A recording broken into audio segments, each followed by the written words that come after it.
Good evening students. SMILE project के तहत state government द्वारा जो फर्स्ट पेपर प्रोवाइड करवाया गया था, आज मैं उसका हल आपके सामने प्रस्तुत करने जा रहा हूँ। अतः सभी विद्यार्थियों से मेरी रिक्वेस्ट है कि वो ध्यान से इस वीडियो को देखें और प्रत्येक प्रश्न को गौर करके पढ़ें और समझने की कोशिश करें। इसी में जो पहला प्रश्न था वो है सूत्र एकाधिकेन पूर्वेण का प्रयोग करते हुए 95 गुणा 95 का मान ज्ञात कीजिए। तो सबसे पहले आपको स्टूडेंट में बता दूं कि सूत्र एकाधिकेन पूर्वेण का प्रयोग करते हुए इस क्वेश्चन में कहा गया है कि आपको सूत्र एकाधिकेन पूर्वेण काम में लेना है। यदि ये नहीं कहा गया होता तो आपको सबसे पहले ये पता करना होता है कि सूत्र एकाधिकेन पूर्वेण दिए गए प्रश्न में लगेगा या नहीं लगेगा। तो इसकी जांच कैसे करते हैं? इसकी जांच करने के लिए सबसे पहले जो प्रश्न दिया गया है उसी में दी गई संख्या को देखते हैं। जैसे ये लिखा हुआ है 95 गुणा 95, इसमें जो फर्स्ट डिजिट है वो दोनों जगह क्या होनी चाहिए? सेम होनी चाहिए। साथ ही जो अंतिम डिजिट है, जो लास्ट डिजिट है, उसका सम 10 होना चाहिए यदि दी गई संख्या 2 डिजिट की है तो।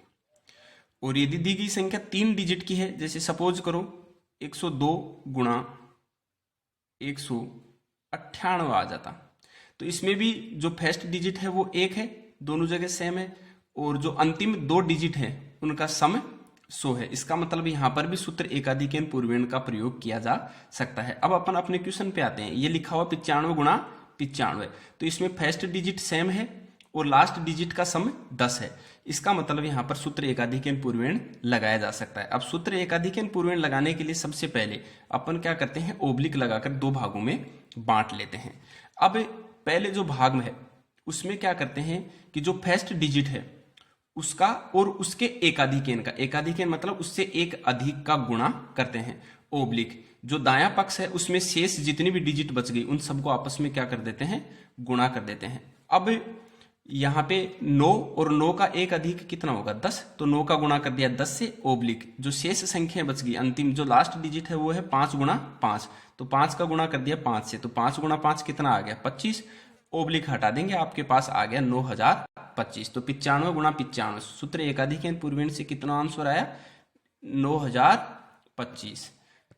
दूसरा प्रश्न है संख्या 17/8 का दशमलव प्रसार शांत है या अशांत, ज्ञात कीजिए। तो सबसे पहले जब भी आपके सामने क्वेश्चन आता है दशमलव प्रसार शांत है या अशांत, इसकी जांच करनी हो तो दी गई संख्या में हर देखते हैं, और हर को यदि दी गई संख्या के हर को 2 की घात m इंटू 5 की घात n के रूप में लिखा जा सके तो दी गई संख्या का दशमलव प्रसार शांत होगा, अन्यथा दी गई संख्या का दशमलव प्रसार अशांत होगा। अब यहां पर दी गई संख्या का जो हर है वो कितना है?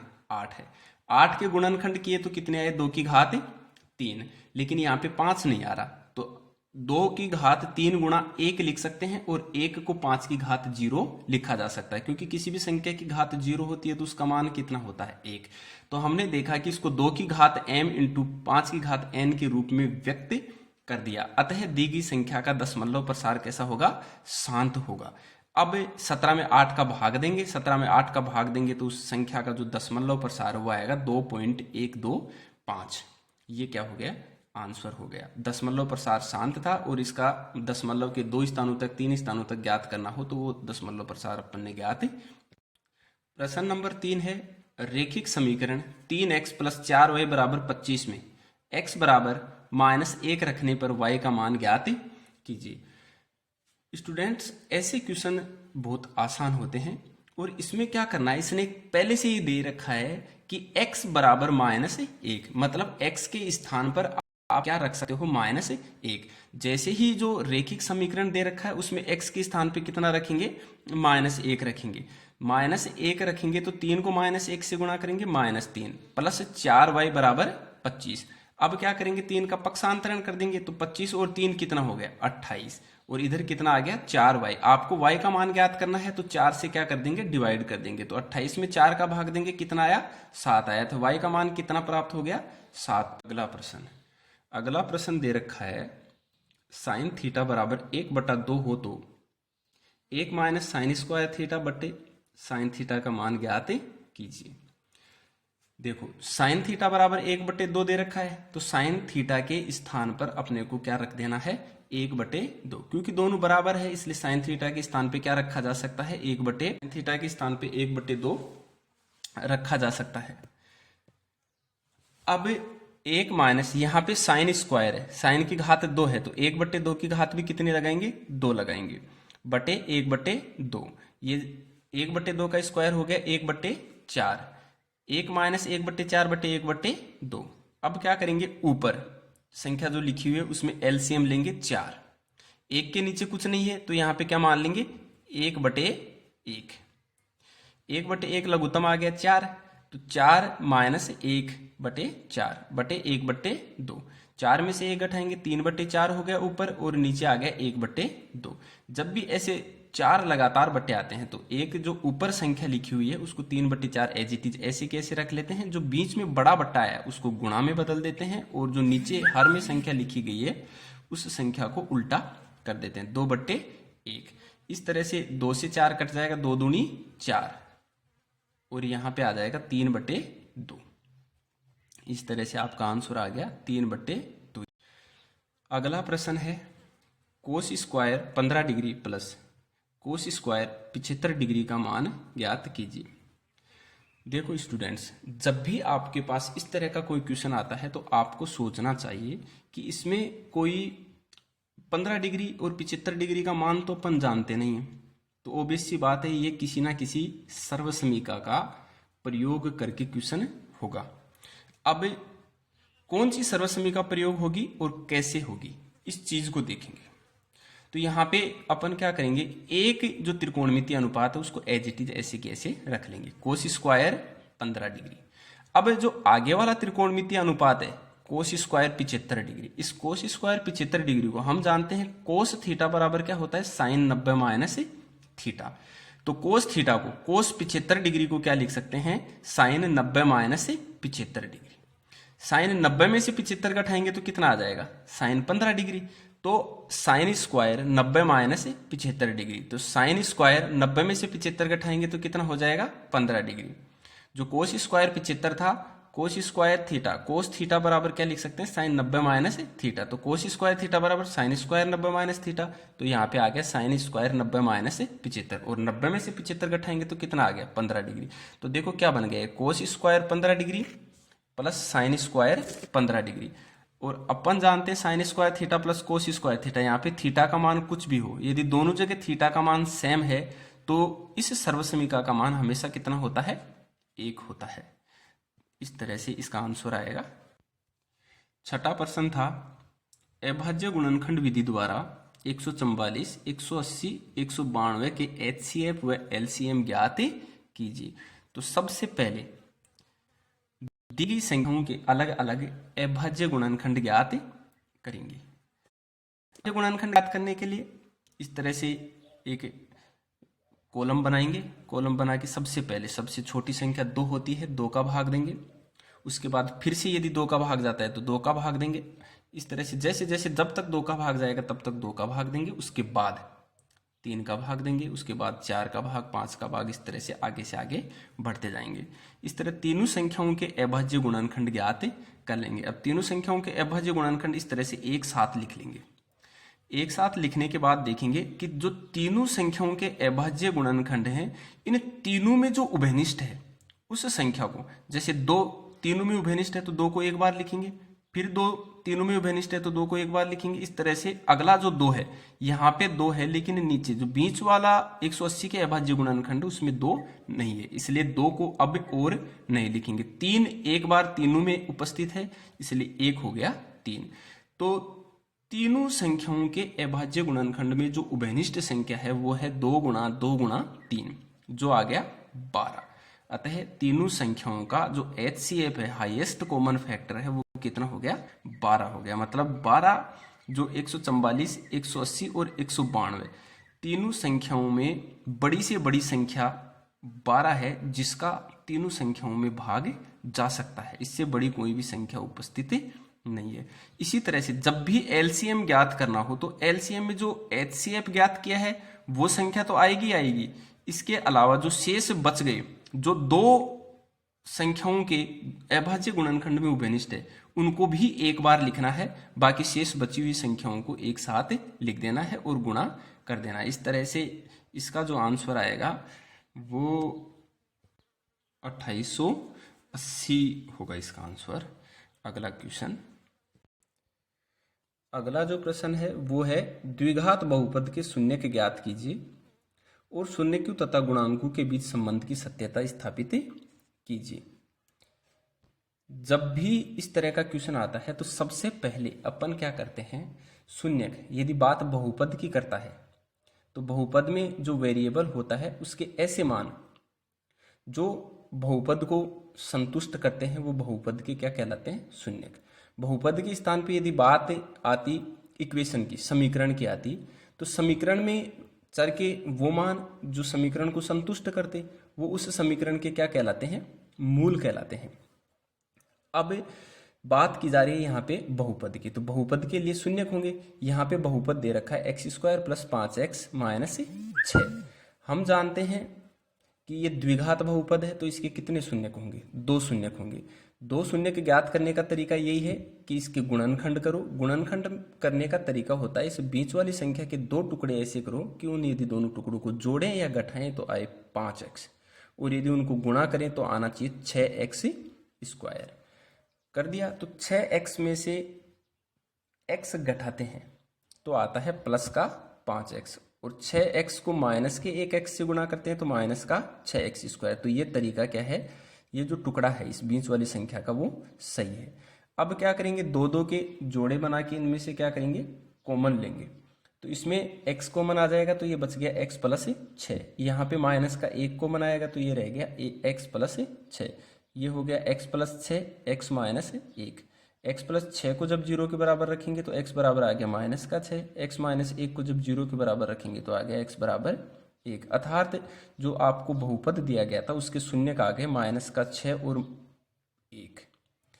अब आपको कह रहा है कि शून्यकों तथा गुणांकों के बीच संबंध की सत्यता भी स्थापित कीजिए। हम जानते हैं जो द्विघात बहुपद होता है उसका मानक रूप क्या होता है, ax² + bx + c, जहां a जो है वो x² का गुणांक होता है, b जो है वो x का गुणांक होता है और c अचर पद होता है। इसके 2 शून्यक अल्फा और बीटा, द्विघात बहुपद है तो 2 शून्यक होंगे।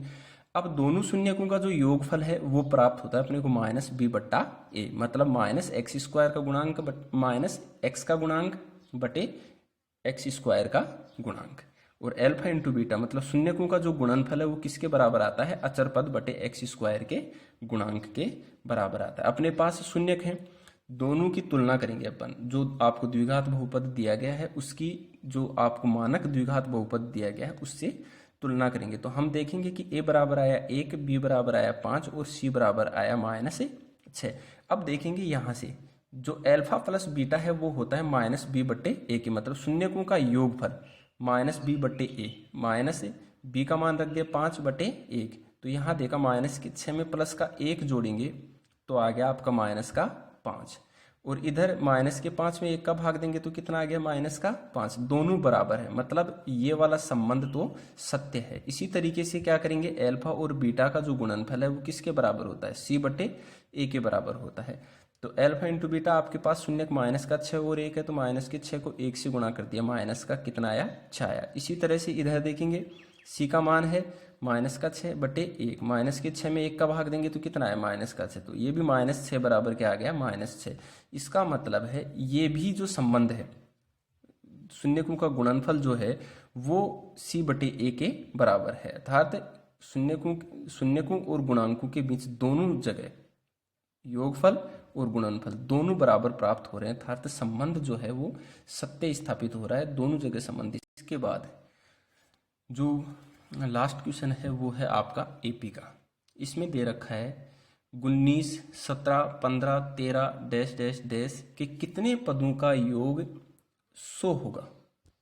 एक आपको समांतर श्रेणी दी गई है और पूछ रहा है कि इसके कितने पदों का योग 100 होगा। तो आपको देखो स्टूडेंट्स क्या क्या दे रखा है इसमें, एक तो प्रथम पद दे रखा है, प्रथम पद को ए से डिनोट करते हैं, तो ए बराबर आ गया 19। सार्वअंतर होता है दूसरे पद में से पहले पद को घटाने पर जो संख्या प्राप्त होती है। तो दूसरा पद कितना है, 17 है, 17 में से 19 घटाएंगे तो क्या है आपके पास -2। तो सार्वअंतर को डी से निरूपित करते हैं, डी बराबर आ गया आपके पास -2। और साथ ही आपको ये दे रखा है कि कितने पदों का योग 100 होगा, मतलब योगफल दे रखा है आपको। तो मान लिया n पदों का योग 100 होगा, तो एस एन बराबर कितना दे रखा है, 100 दे रखा है। अब समांतर श्रेणी में जो n पदों का योगफल ज्ञात करने का सूत्र है वो होता है एस एन बराबर n/2 2a plus n-1 into D. अब इसमें एस एन बराबर कितना दे रखा है, 100, तो उसको एस एन के स्थान पर रख देंगे, बराबर n/2, 2 गुणा a का मान 19 है, n-1 इंटू डी का मान -2 है। वैल्यू पुट कर दी और इसको सरल किया, गुणा कर दिया, गुणा करके और जोड़ किया तो आपके पास आया 200 बराबर 38n-2n square plus 2n। 38n में 2n जोड़ेंगे तो कितना हो जाएगा, 40n हो जाएगा। अब 40n का पक्षांतरण करेंगे, 2n स्क्वायर माइनस का है, इसका पक्षांतरण इधर करेंगे तो ये हो जाएगा प्लस का 2n स्क्वायर। अब इधर 38n प्लस 2n कितना हो गया, 40n, प्लस का है, इसका पक्षांतरण करेंगे इधर तो ये हो जाएगा माइनस का 40n। इधर पहले से क्या बचा हुआ है, प्लस का 200 बराबर 0। इस तरह से ये आ गया आपके पास एक द्विघात बहुपद। द्विघात बहुपद आ गया तो यहाँ से n के कितने मान आएंगे, 2 मान आएंगे। तो गुणनखंड करेंगे, गुणनखंड करने के लिए यहाँ पे सबसे पहले तो 2 का भाग दे देंगे, और 2 का भाग नहीं भी देना चाहो तो भी 40n के 2 टुकड़े ऐसे करने हैं कि उन दोनों को गुणा करें तो 200 इंटू 2 का गुणनफल मतलब 400n स्क्वायर आना चाहिए। तो सीधी सी बात है, 20 का वर्ग 400 होता है तो इसके टुकड़े क्या होंगे, 20 होंगे, माइनस का 20n माइनस का 20n। अब 2 के जोड़े बनाकर क्या करेंगे, इनमें से कॉमन ले लेंगे। यहाँ से 2n कॉमन आया तो क्या बच गया, n-10। यहाँ से 20 कॉमन आ जाएगा तो यहाँ क्या बचा, n-10। अब दोनों जगह से n-10 कॉमन आ रहा है, यहाँ पे भी n-10 है और यहाँ पे भी n-10 है, तो n-10 कॉमन लेंगे तो क्या बच जाएगा, 2n-20। अब n-10 को 0 के बराबर रखेंगे तो n बराबर तो कितना आ गया, 10। 2n-20 को जब 0 के बराबर रखेंगे तो n बराबर कितना आ गया, 10। मतलब n का मान कितना होगा, 10 होगा। कहने का मतलब है दी गई समांतर श्रेणी के 10 पदों का योगफल कितना होगा, 100 होगा। Thanks student. इसी तरह से जो आपको इस्माइल प्रोजेक्ट के तहत जो दूसरा पेपर प्रोवाइड करवाया गया है उसका सॉल्यूशन भी आपको जल्द ही मैं करवाऊंगा, और आप बढ़िया तरीके से ध्यान से देखकर इन प्रश्नों को पढ़ें, तथा कोई भी दिक्कत हो तो मुझे कमेंट करके ज़रूर बताएं। और किसी भी प्रकार की समस्या हो या बुक से संबंधित कोई समस्या हो तो भी आप कमेंट बॉक्स में लिखकर या मुझे मेरे व्हाट्सएप नंबर पे मैसेज करके बता सकते हैं कि ये इस टॉपिक से संबंधित हमें दिक्कत है, तो मैं आपकी हर समस्या का समाधान करने की कोशिश करूँगा। और जो भी आगे सरकार द्वारा, स्टेट गवर्नमेंट द्वारा कोई भी ई कंटेंट के माध्यम से क्वेश्चन उपलब्ध करवाए जाएंगे उनका सॉल्यूशन मैं आपके सामने प्रस्तुत करूँगा। अभी